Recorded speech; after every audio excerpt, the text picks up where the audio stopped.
Hi everybody, it is Connie with the Artisan Company, and oh my goodness, I am in New Echota, Georgia at the Cherokee Capitol. Oh my goodness, I'm here with my husband and a couple of my real good friends, and we're walking the grounds and just looking at all the beauty, and look at all this behind me. Oh my goodness, y'all, look. If you've never been here, you need to come. It's quite an education for you. And oh, look at this. A little bird left me a feather, so I stuck it in my hair. Anyway, I get back to the shop this afternoon, and we're going to look to see what we might be able to come up with from the inspiration from here. So I'll see you when I get there. Well, this is what is on the desk for today. Oh my. There are so many moving parts in this thing and so many tiny beads that I'm trying to determine just exactly how much I want to film.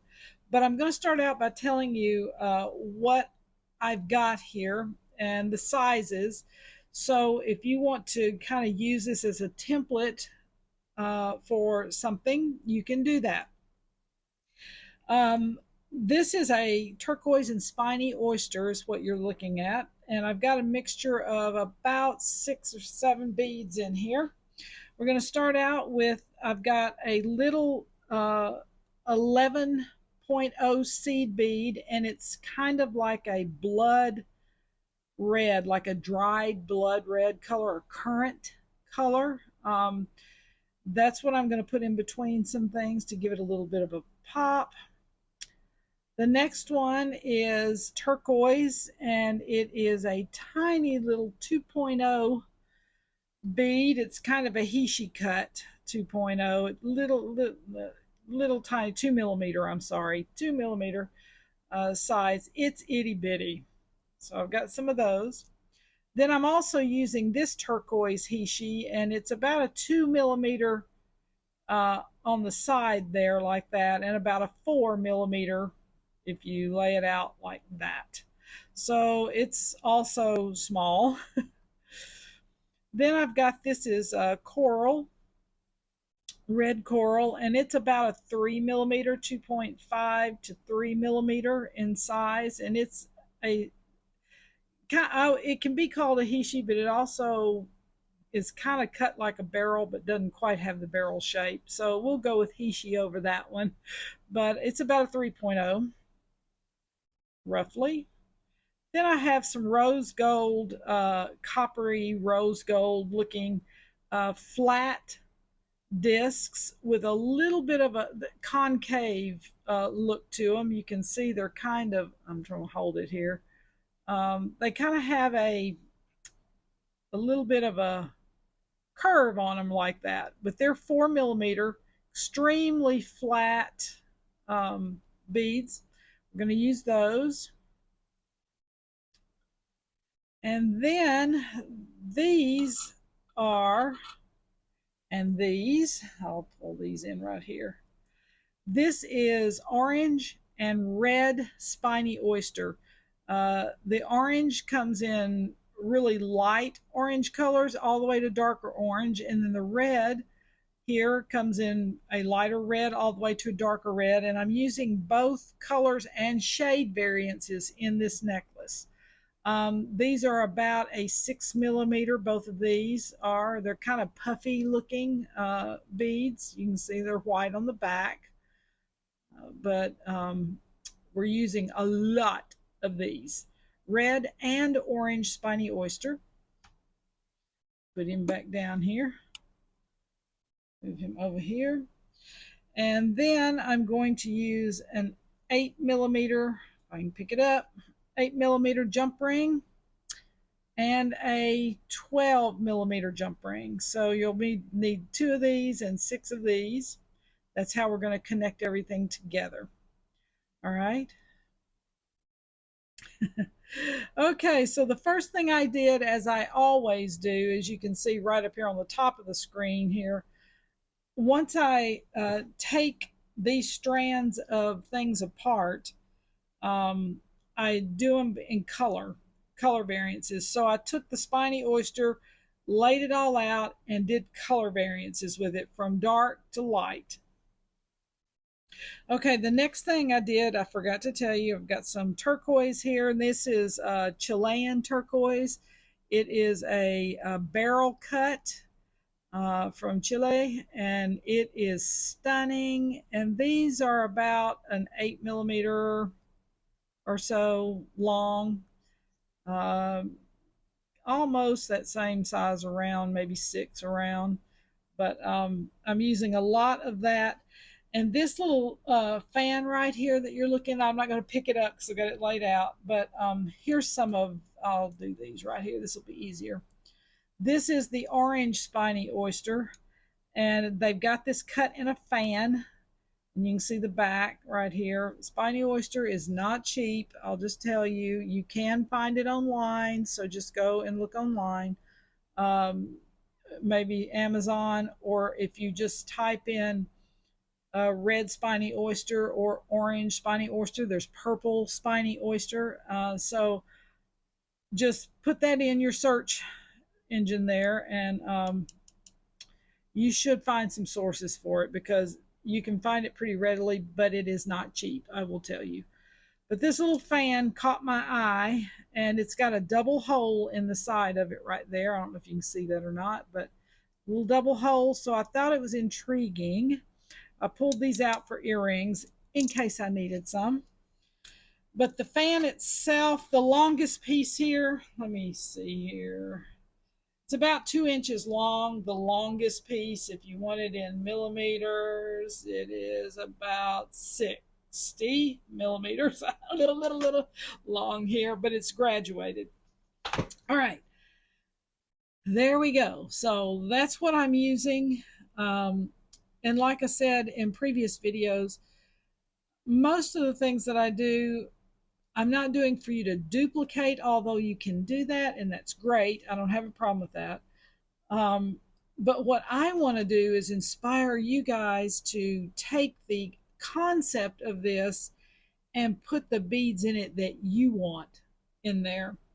Um, instead of using turquoise, maybe you can use a turquoise colored magnesite if you want to keep your costs down, or you can use real turquoise.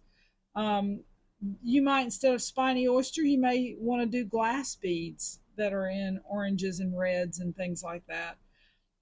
For a fan, instead of using spiny oyster, maybe you can purchase a fan that's made of stone, like lapis or carnelian stone or something like that, to give you the same concept and effect without having to have the exact materials. If you want to use the exact materials, please do.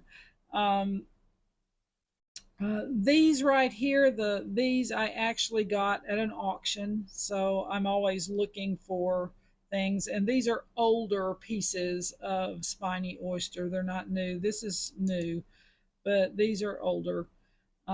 So I was looking for a specific look, so I got those at an auction.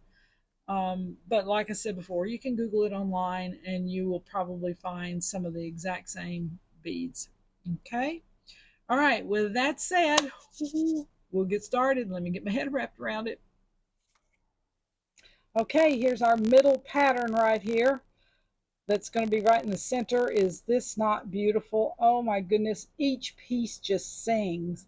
And that little bit of current color in there, or blood color in there, just brings out the oranges, and it brings out the turquoises too, and it brings out the rose gold. So yippee.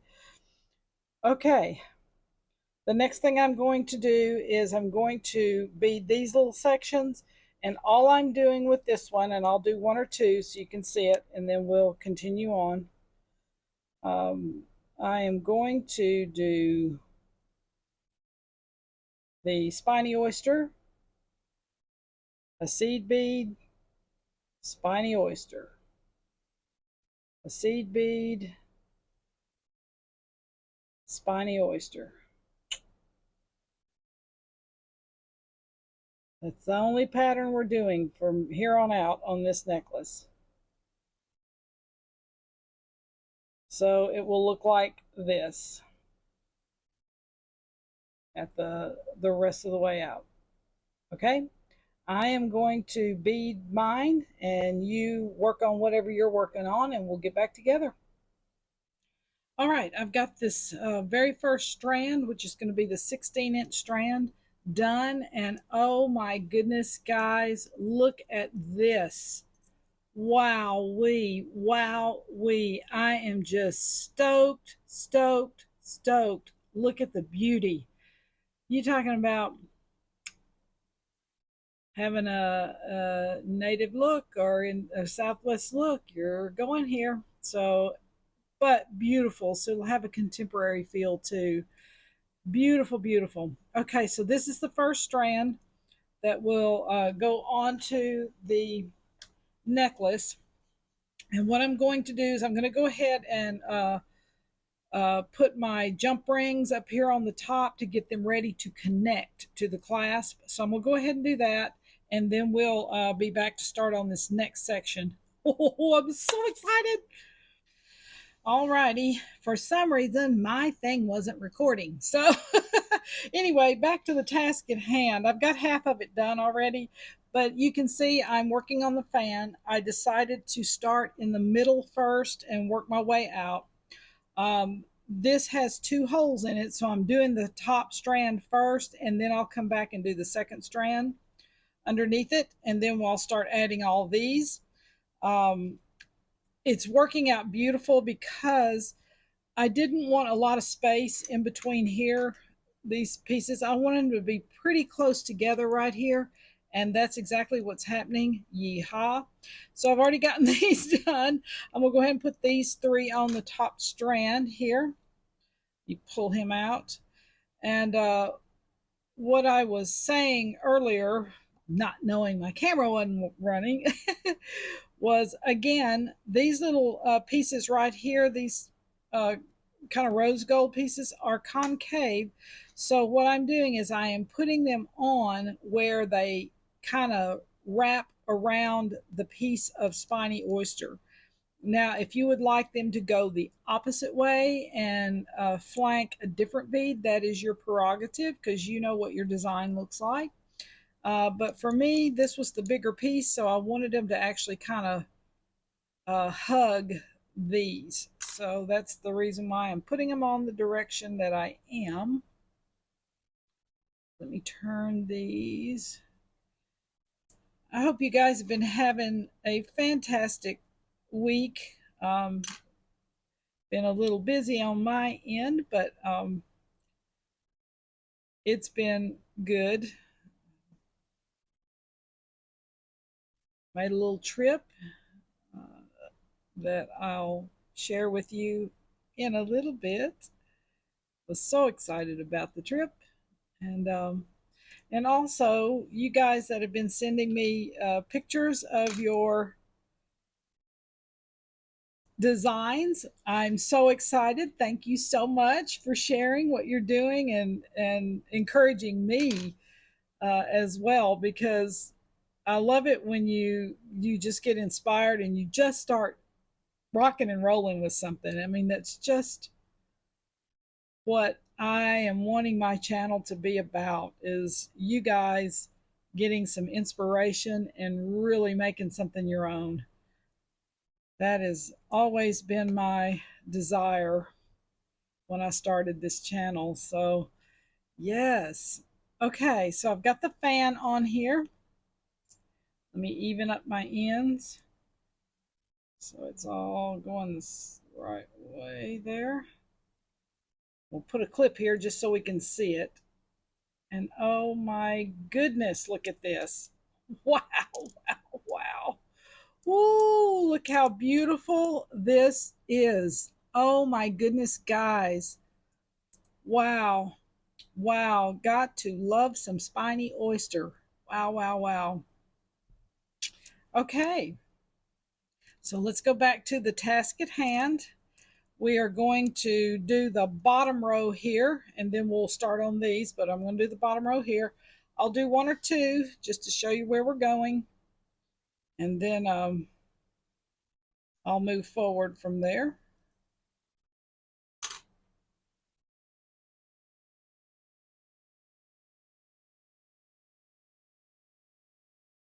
Let me put this little piece of turquoise on right there. Oh, you know what? I think that little piece of turquoise right here needs some of that dark currant color right in there. Yes, I do. Yes, I do. So let me put that in there. It was not part of my original plan, but it's like I did on the gray marble. That was a beautiful, happy accident. Wow, yes, that's what it needed right there.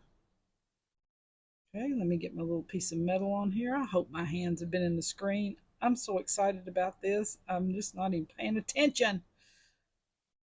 I almost didn't show you guys this one because I was so excited about it. I thought, I just need to make this and just not even film it, but I just couldn't help it. I thought you guys might want to see it.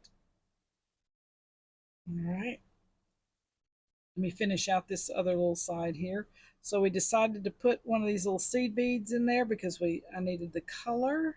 And it's not that much. It's just a little bitty tiny piece.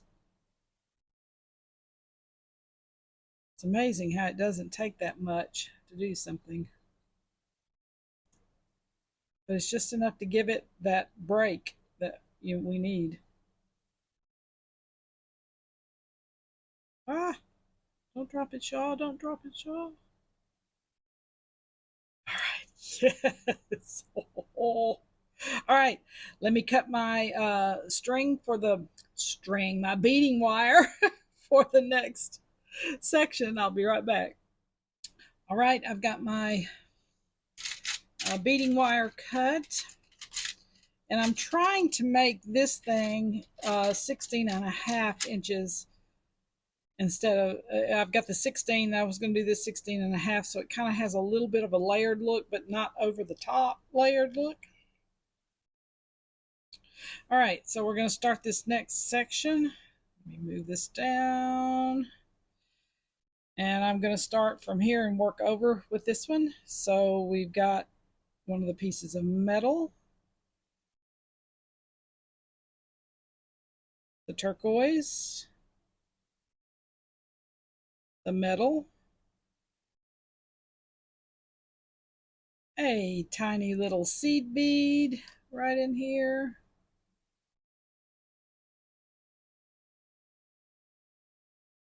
another piece of metal, and this one is flanking the Spiny Oyster. And when I did these, it flanked the piece of turquoise. Now I'm flanking the Spiny Oyster. So let's go in that second hole right there.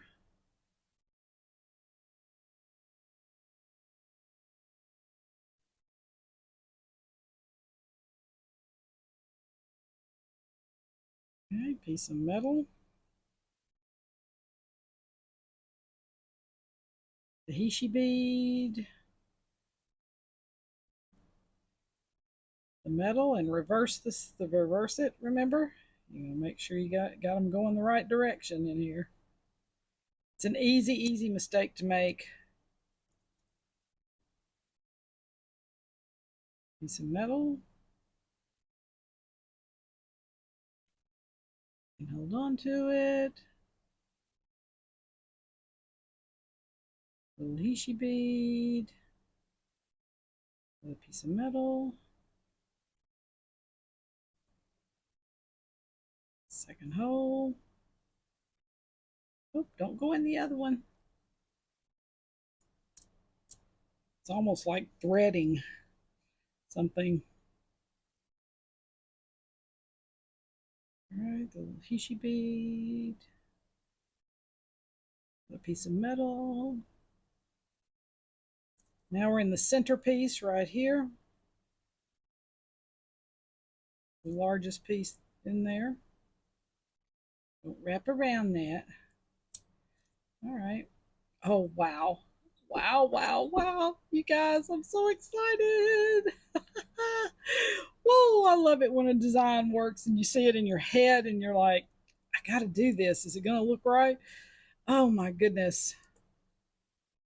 That's why I want to encourage you guys, just if you're seeing something in your head, just go try to put it together, because you just never know what you're going to come up with. It's just exciting, exciting, exciting. All right, down to the wire here.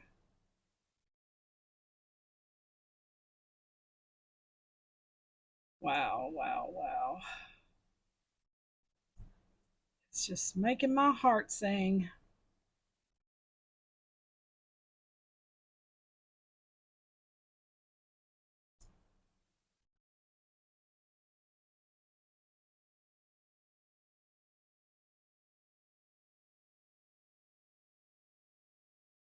Whoops, he flipped right out of my hand.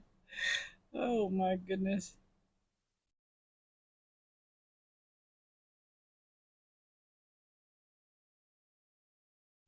All right, here's the last little hole for this.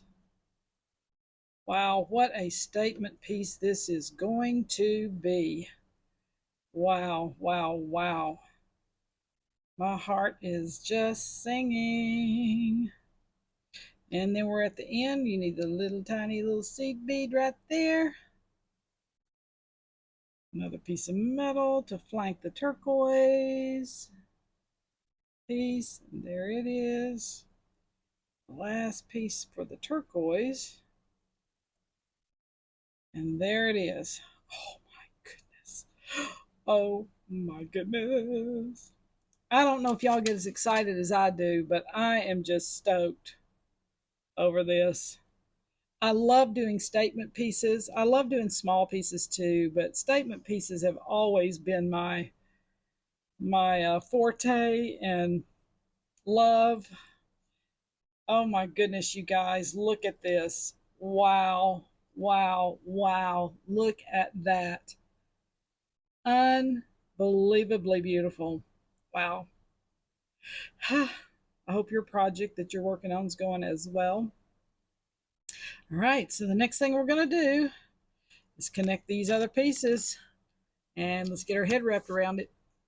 Okay, next thing I'm going to do is I'm going to bead this bottom row right here, and the pattern, I will tell you the pattern. I'll do just a little bit of it and then work off camera, but I've got a spiny oyster. It's square, turquoise, the little tiny turquoise, the round spiny oyster, turquoise, square spiny, turquoise, round spiny, turquoise, square spiny. And then we have the turquoise again, but the barrel cut, flanked with the rose gold. Then we got the square spiny, we've got coral, red coral, and a itty bitty tiny, the current colored seed bead right in here. The round spiny coral, the seed bead, the square spiny coral, the seed bead, the red spiny coral seed bead, and on. And then I'm finishing it out with some squares and turquoise pieces here, the little tiny, tiny ones. All right, I'm gonna work just a little bit here on the pattern, and then I'll let you work. But for those of you who like to watch this process, get in there. And the thing too, when you're working with natural things like this, um, you know, they're never going to be exact because they're natural materials, so they're never going to be exact. And that's the beauty of them. That's what gives it its beauty.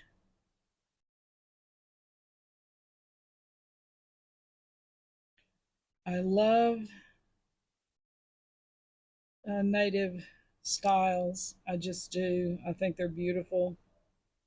Um, Especially some of the old style. I study a lot of old pictures and things to get inspiration from. And how do I take something that is ancient and bring it into today? How do I make that work?